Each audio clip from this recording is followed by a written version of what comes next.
Now next topic is crystal field splitting in octahedral complexes. अब octahedral complexes में metal का coordination number होता है 6. अब हम देखेंगे formation of octahedral complexes on the basis of CFT, that is crystal field theory. अब crystal field theory का कहना क्या है? अब हमें पता है सबसे पहली बात कि मेटल एटम और ion is surrounded by the 6 ligands. इस केस में ये चीज आपको याद रखना होगा क्योंकि कोऑर्डिनेशन नंबर 6 होगा. सो मेटल एटम और आयन इज सराउंडेड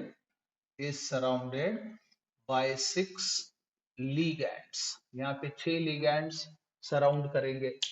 अब होगा क्या, मेटल के पास लिगैंड का अप्रोच होगा और जैसे जैसे लिगैंड्स मेटल के पास आते जाएंगे ligands exert repulsion on metal D orbitals. ये चीज याद रखो. सो अप्रोचिंग लिगैंड्स, ये काफी इंपॉर्टेंट चीज है. अप्रोचिंग लिगैंड्स एक्सर्ट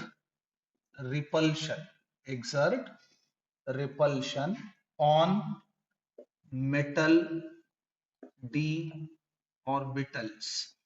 मेटल के जो डी ऑर्बिटल्स है उसके ऊपर रिपल्शन एक्सर्ट किया जाएगा और रिपल्शन जो एक्सर्ट करेगा वो होगा ligand. So ligand exert a certain repulsion on metal D orbitals.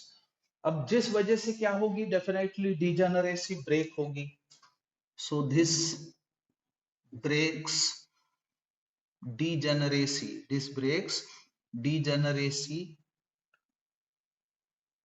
degeneracy of what? d orbitals. अब याद रखना, डीजेनरेट ऑर्बिटल का मतलब होता है ऐसे डी ऑर्बिटल्स जिनकी एनर्जी सेम हो. लेकिन रिपल्शन के वजह से क्या होगा, डी ऑर्बिटल की एनर्जी जो है वो बढ़ती जाएगी और बढ़ते हुए ये तब तक के साथ में रहने की कोशिश करेंगे जब तक कि फिजिबल होगा. अब जैसे यहाँ पे हम पिक्चराइज करके बता सकते हैं, this is suppose to be for energy. हम इसको कंसीडर करेंगे ये एनर्जी के लिए. यानी ऊपर जैसे जैसे जाएंगे वैसे वैसे एनर्जी बढ़ते जाएगी.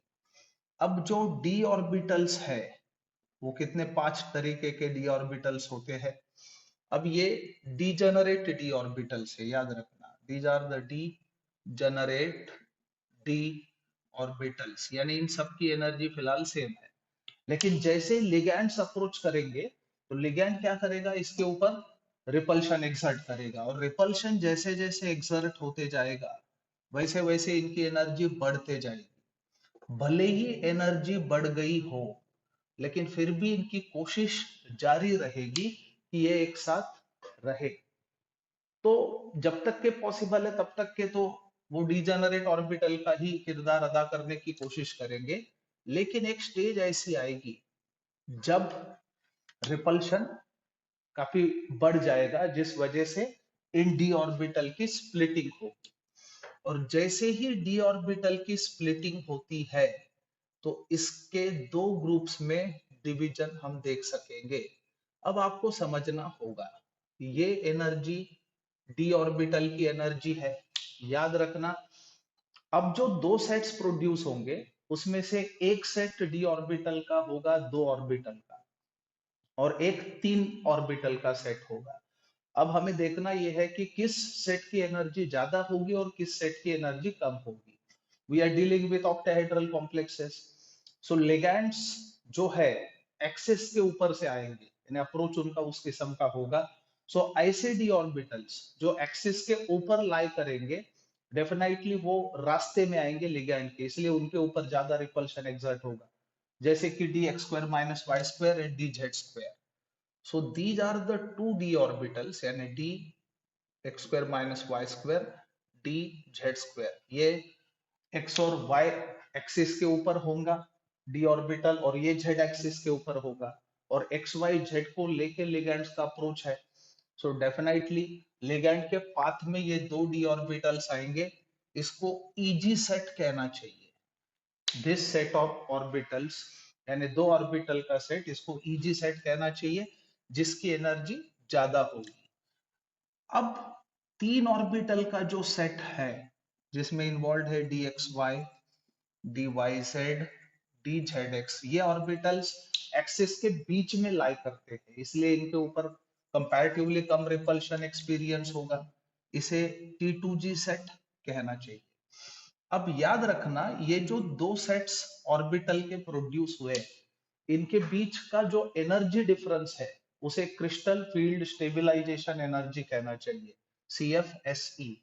अब उसको हम रिप्रेजेंट करेंगे डेल्टा O से। O का मतलब होता है ऑक्टाहेड्रल, क्योंकि we are dealing with octahedral complex right now. अब जो EG सेट है, इसकी एनर्जी डीजेनरेट ऑर्बिटल का जो सेट है उसके मुकाबले लगभग 3/5 टाइम्स डेल्टा O से बढ़ के निकलेगा। I mean, EG set has energy greater than that of degenerate set by 3/5 times that of delta। अब दूसरा जो सेट हमारे पास आया है, set of lower energy, that is T2G set, इसकी एनर्जी लगभग 2/5 टाइम्स व्हाट, डेल्टा O से कम record होगा देन द डीजेनरेट ऑर्बिटल्स। ये आपको समझने की आवश्यकता है। अब ये क्रिस्टल फील्ड स्टेबलाइजेशन एनर्जी जो है, इसको आप ऑक्टाहेड्रल कॉम्प्लेक्स के लिहाज से निकाल भी सकते हैं। So how this can be calculated? So it can be done in this manner, -0.4 times x plus 0.6 times y into delta O। अब यहाँ पे x एंड y क्या चीज है? अब सबसे पहले याद रखें, डेल्टा O का मतलब होता है crystal field stabilisation energy in octahedral complex, in octahedral complex जिसकी हम अभी चर्चा कर रहे हैं। अब x का मतलब क्या होगा? यहाँ पे जो x यूज हुआ है, this is the number of electrons, number of electrons in T2G set. और y का मतलब होता है number of electrons in EG set. EG set में कितने इलेक्ट्रॉन्स है वो। अब बात करेंगे इलेक्ट्रॉन की ऑक्यूपेशन की, यानी इलेक्ट्रॉन्स कहाँ कहाँ कौन से सेट में कितने इलेक्ट्रॉन्स आएंगे, ये किस चीज पे निर्भर करेगा, यानी स्पिन पेयरिंग कब होगी।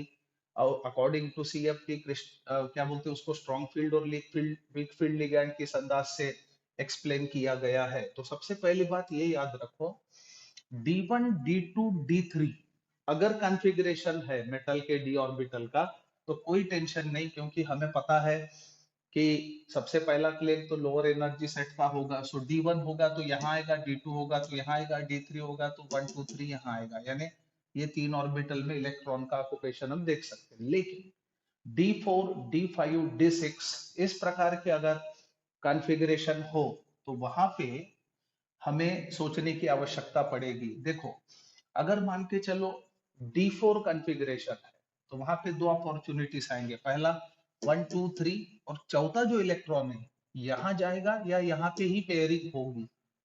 तो फोर्थ इलेक्ट्रॉन की पोजीशन एग्जैक्टली क्या होगी, वेदर पेयरिंग टेक्स प्लेस और that electron go to the higher energy set. तो ये चीज निर्भर करेगा पेयरिंग एनर्जी और क्रिस्टल फील्ड स्टेबलाइजेशन एनर्जी के कंपैरिजन पे। तो याद रखें, अगर delta O that is crystal field stabilisation energy pairing energy से छोटा हो, तो ऐसे में जो लिगैंड होता है उसे वीक फील्ड लिगैंड कहना चाहिए और इलेक्ट्रॉन हायर एनर्जी सेट के तरफ जाएगा। So no pairing occurs, pairing होने वाला नहीं है। और उस टाइप पे वैसे लिगैंड्स को, यानी ऐसा लिगैंड जिसकी पेयरिंग एनर्जी बड़ी होती है डेल्टा O से, उसे वीक फील्ड लिगैंड कहना चाहिए और पेयरिंग नहीं होगी। ऑन अदर हैंड, अगर डेल्टा O बड़ा होता है पेयरिंग एनर्जी से, तो ऐसे में पेयरिंग ऑकर्स, यानी मान के चलो हमारा कॉन्फ़िगरेशन D4 है और डेल्टा O बड़ा है पेयरिंग एनर्जी के मुकाबले, इसका मतलब लिगैंड स्ट्रॉन्ग फील्ड होगा। ऐसे में 1 2 3 और fourth electron enters this orbital, वो उधर नहीं जाएगा। तो ये काफी इंपॉर्टेंट चीज है।